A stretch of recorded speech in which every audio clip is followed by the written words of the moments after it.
മലയാളത്തിലെ പ്രഗത്ഭരായിട്ടുള്ള എഴുത്തുകാര് ടി.കെ.ആർ. ഭദ്രൻ സാർ മുതലേ രമേശ് നായർ സാർ മുതലേ ശ്രീകുമാരൻ തമ്പി സാർ, പേര് വയലാർ, ONV എല്ലാവരും എഴുതിയിട്ടുണ്ട്.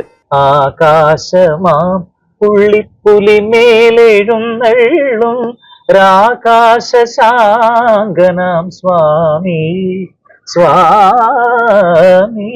അതായത് കപടമായ തലവേദനയ്ക്ക് സ്വാർത്ഥത്തിൽ തലവേദനയ്ക്കും നിൻ കനിവല്ലയോ ഉലിപ്പാല്.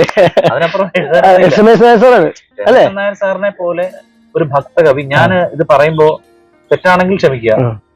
പൂന്താനത്തിന് മേലെയാണ് എന്റെ മനസ്സിൽ, നമ്മുടെ അറിവിന്റെ തലത്തിൽ അങ്ങനെയാണ് അല്ലെ? പൂന്താനത്തെ അത്ര കണ്ട് മനസ്സിലാക്കാത്തതുകൊണ്ട് ഞാൻ പറയുന്നതാണ്. പിന്നെ മാത്രമല്ല രമേശ് സാറിനോട് വ്യക്തിപരമായിട്ടൊരു ഇഷ്ടമുള്ളത് പറയുന്നത്. എന്താണ് എന്ത് വിചാരിച്ചാലും പൂന്താനത്തിന് വഴിയെ സഞ്ചരിച്ച ആള് തന്നെയാണ് അദ്ദേഹം. അല്ല, പൂന്താനത്തിന്റെ ഭക്തിയാണ് മേൽപ്പത്തൂരിന്റെ വിഭക്തിയേക്കാൾ എനിക്ക് ഇഷ്ടമെന്ന് ഭഗവാൻ പറഞ്ഞ പോലെ രമേശൻ നായർ സാറിന്റെ ഭക്തിയാണ് ഇതിനൊക്കെ മേലെ എനിക്കിഷ്ടം. അതേ അരയാൽ തറയിൽ നിന്നാണ് രമേശ് സാർ ഞാൻ തമ്മിൽ അവസാനമായി സംസാരിക്കുന്നത്. അത് ഓർക്കുമ്പോൾ രവീന്ദ്ര സംഗീതം ഇവിടെ ഈ പാവക്കുളം ക്ഷേത്രത്തിന്റെ ഈ ഓഡിറ്റോറിയത്തിൽ നടക്കുന്ന സമയത്ത് ഒരു ദിവസം അന്നാണ് രമേശ് സാറിനെ അവസാനമായിട്ട് കാണുന്നത്. അന്ന് ഞാനിവിടെ വരുമ്പോൾ രമേശ് സാർ നടക്കാൻ കുറച്ച് ബുദ്ധിമുട്ടായിട്ട് ഈ അരയാൽ തറയിൽ നമ്മളിരിക്കുന്നതിന്റെ ഓപ്പോസിറ്റ് ഇവിടെ ഇരിക്കുക.